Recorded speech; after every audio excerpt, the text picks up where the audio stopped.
Le roi Salomon est l'un des monarques les plus célèbres de l'histoire. Il était le fils du roi David et le deuxième roi d'Israël. Il était réputé pour être un roi juste et sage. On dit qu'il n'y a jamais eu de roi aussi sage que Salomon. L'un des rôles du roi d'Israël était de servir de juge suprême. Il devait statuer sur une grande variété de questions et de différends. Grâce à son intelligence et à son raisonnement logique, il pouvait régler les conflits les plus difficiles entre ses sujets. Un jour, 2 femmes se présentèrent au tribunal. L'une d'elles prétendait que l'autre lui avait volé son fils.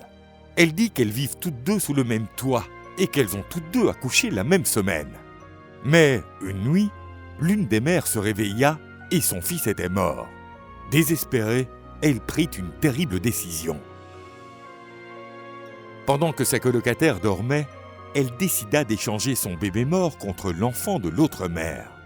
Devant le roi, l'autre mère affirma que tout ce que cette femme avait dit était un mensonge et qu'elle voulait seulement lui voler son enfant.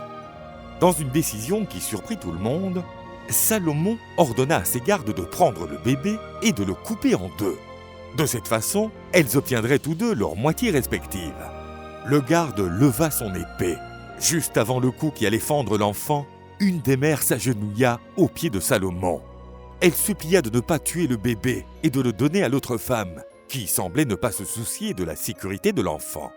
Salomon comprit clairement qui était la vraie mère. En conséquence, l'enfant lui fut remis. Ce célèbre événement montra au peuple d'Israël combien le roi était grand, car il avait la sagesse de Dieu.